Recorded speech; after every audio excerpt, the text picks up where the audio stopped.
নমস্কার, সুরজিৎ মান্না ক্রিয়েশনস চ্যানেলের পক্ষ থেকে তোমাদের সবাইকে সুস্বাগতম।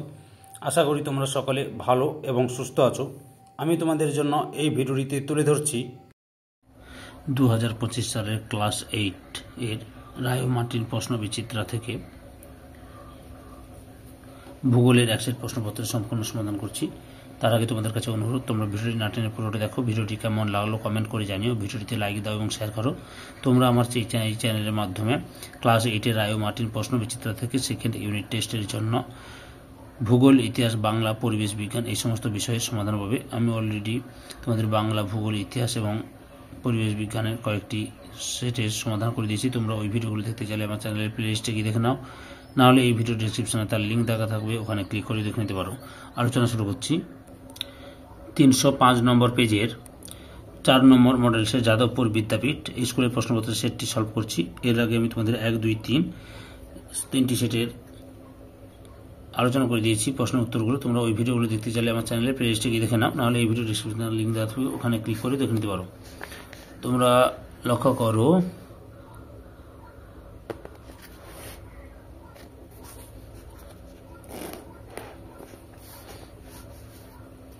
প্রথমে রয়েছে শূন্যস্থান পূরণ। একের দাগে উত্তর পূর্ব ও দক্ষিণ পূর্ব আয়নবায়ু মিলিত অঞ্চল ড্যাশ নামে পরিচিত, ITCZ নামে পরিচিত বা ইন্টারট্রপিক্যাল কনভারজেন্স জোন নামে পরিচিত।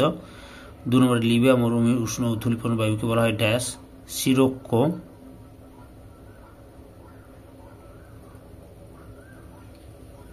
কয়কা সিরোক্কো। 3 নম্বর ড্যাশ বায়ুকে সমুদ্র বায়ু ও স্থলবায়ুর বৃহৎ সংস্করণ বলা হয় মৌসুমী বায়ুকে। 4 নম্বর ড্যাশ মেঘ বাম্পি ক্লাউড নামে পরিচিত স্ট্র্যাটোকিউমুলাস।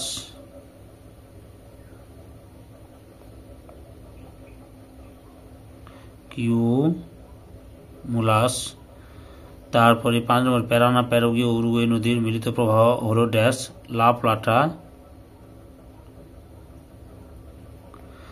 তারপরে 6 নম্বর ড্যাশ হলো পৃথিবীর বৃহত্তম স্বাদু জলের হ্রদ সুপিরিয়র।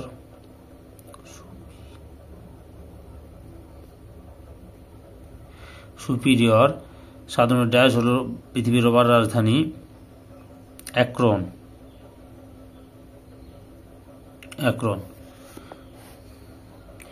এরপরে 2 দাগে সঠিক উত্তরটি নির্বাচন করো। প্রথমে রয়েছে উত্তর আমেরিকার নবীন ভঙ্গিল পর্বত হলো অপশান সিতে রকি। 2 নম্বরে পৃথিবীর কসাইখানা নামে পরিচিত অপশান বিতে শিকাগো। 3 নম্বরে অ্যাঞ্জেল জলপ্রপাত সৃষ্টি হয়েছে অপশান সিতে ওরিনোকো নদীতে। 4 নম্বরে দক্ষিণ আমেরিকার নাতিশীতোষ্ণ তৃণভূমি হল অপশান বিতে পম্পাস।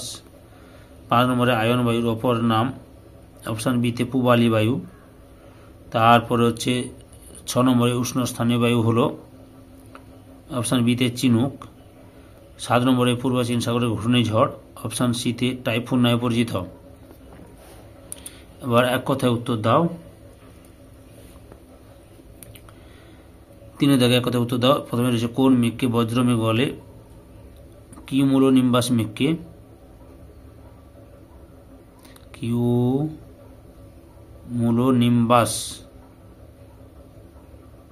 নিম্বাস মেঘকে বজ্রমেঘ বলা হয়। 2 নম্বরে বৃষ্টি মাপক যন্ত্রের নাম কি? রেন গজ। তারপরে 3 নম্বরে গর্জনশীল চল্লিশা কি? কি লিখবে তোমরা?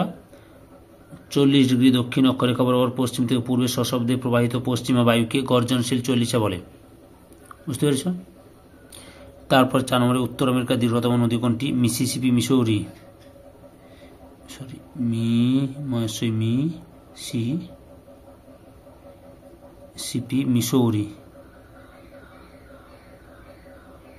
মিসৌরি। তারপরে 5 নম্বরে শিল্ড কথার অর্থ লেখো।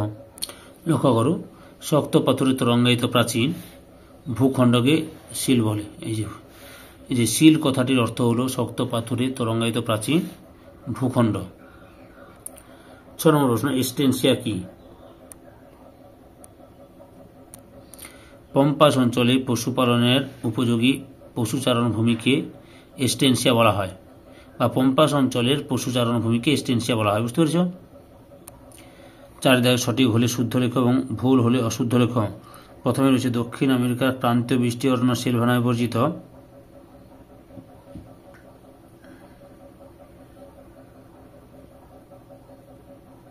শুদ্ধ। 2 নম্বরে কানাডিয়ান সিল অঞ্চলের হ্রদগুলি বায়ুর ক্ষয়কার্যের ফলে সৃষ্টি ঘটিত হয়েছে। অশুদ্ধ। 3 নম্বর পশ্চিমা বায়ুর অপর নাম বাণিজ্য বায়ু। অশুদ্ধ। আয়ন বায়ু হবে, আয়ন বায়ুর অপর নাম বাণিজ্য বায়ু। 4 নম্বরে শীতকালীন মৌসুমী বায়ুতে বৃষ্টিপাত অনেক বেশি হয়। অশুদ্ধ। কম হয়। গ্রীষ্মকালীন মৌসুমী বায়ুতে বৃষ্টিপাত বেশি হয়। তারপর কি রয়েছে, নাতিশীতোষ্ণ অঞ্চলে ঘূর্ণ বৃষ্টি সীমান্ত বৃষ্টি নামে পরিচিত। শুদ্ধ। 6 নম্বরে পার্বত্য উপত্যকায় দিনের বেলায় শীতল ক্যাটারোটিক বায়ু নিচের দিকে নামতে থাকে। অশুদ্ধ।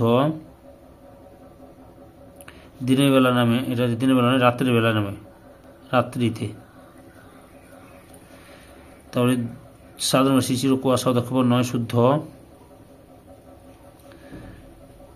তারপরে হচ্ছে 8 দাগে 2013 সালে ঘূর্ণিঝড় হল ফাইলিন। শুদ্ধ।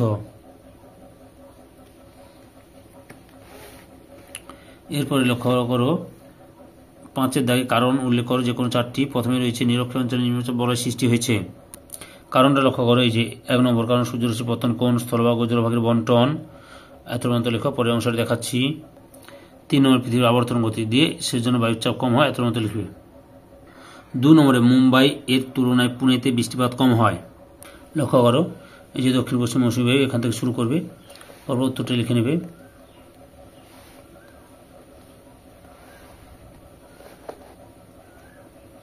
বৃষ্টিপাত কম হয়, এত মতো লিখবে। পরের প্রশ্ন 3 নম্বরে আমাজন নদীতে বদ্বীপ গঠিত হয়নি। এই যে তীব্র জলস্রোত, স্বল্প লবণতা, জোয়ার ভাটা এবং সমুদ্র স্রোত, অর্থাৎ এখান থেকে এত পর্যন্ত লিখবে। বুঝতে পেরেছ? 4 নম্বরে ক্রান্তীয় অঞ্চলে মহাদেশের পশ্চিম দিকে অধিকাংশ মরুভূমি সৃষ্টি হয়েছে। আফ্রিকা সাহারা এখান থেকে শুরু করে পরপর উত্তরটা লিখে নেবে। প্রথম হচ্ছে ক্রম উষ্ণ আয়ন বায়ু। তারপর 2 নম্বরে হচ্ছে জলীয়বাষ্পহীন আয়ন বায়ু, গলজহীন আয়ন বায়ু দিয়ে ঘটা বৃষ্টিপাতও হয় না। এত পর্যন্ত লিখবে। পরের প্রশ্ন 5 নম্বর সিলভা অরণ্যকে পৃথিবীর ফুসফুস বলা হয় কেন? এই প্রশ্নের উত্তরটি তোমাদের সাঁতরা সহায়িকা বইয়ের 355 পেজে 13 নম্বর প্রশ্নের উত্তরটি লক্ষ্য করে, যে আমাজন অববাহিকা এখান থেকে শুরু করে এত পর্যন্ত লিখবে। পরের প্রশ্ন প্রেরি তৃণভূমিতে প্রচুর গম উৎপন্ন হয়। লক্ষ্য করো, এই যে উত্তর আমেরিকা প্রেরি অঞ্চলের ভিতরে রুটি ঝুড়ি অর্থাৎ প্রচুর গম উৎপন্ন হয়। এর কারণগুলি হলো, এখান থেকে এতটা পর্যন্ত লিখবে। 6 থেকে উপযুক্ত চিত্রসহ যে কোনো 2টি প্রশ্নের উত্তর দাও। প্রথমে রয়েছে পৃথিবীর চাপ বলয়ের সঙ্গে নিয়ত বায়ু প্রবাহের সম্পর্ক চিত্রসহ আলোচনা করো। লক্ষ্য করো উত্তরটি চাপ বলয়, 7টি বায়ুচাপ বলয় রয়েছে। লক্ষ্য করো নিয়ত বায়ু প্রবাহের সঙ্গে বায়ুচাপ বলয়গুলির সম্পর্ক। উত্তরটি দেখুন, সুন্দর করে প্রণয় করে দেওয়া আছে। এই ছবিটা দেবে।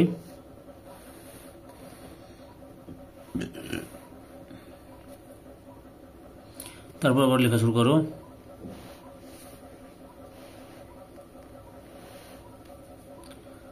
মেরুবায়ু রূপে প্রবাহিত হতে থাকে। এত মতো লিখবে। পরের প্রশ্ন 2 নম্বর চিত্র উদাহরণ সহ শৈলোৎক্ষেপ বৃষ্টিপাতের উৎপত্তি আলোচনা করো। এই যে সংজ্ঞা এখান থেকে শুরু করো।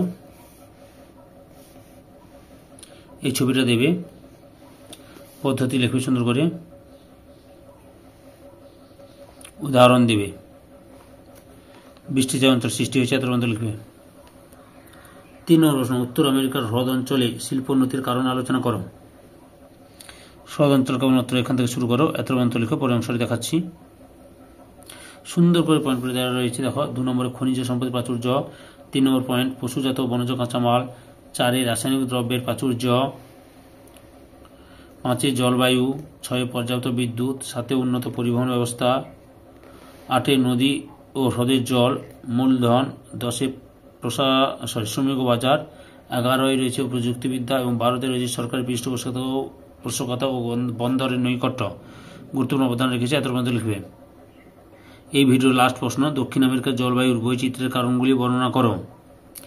এই উত্তরটি এখান থেকে শুরু করবে, অক্ষাংশ থেকে, এখান থেকে শুরু করবে।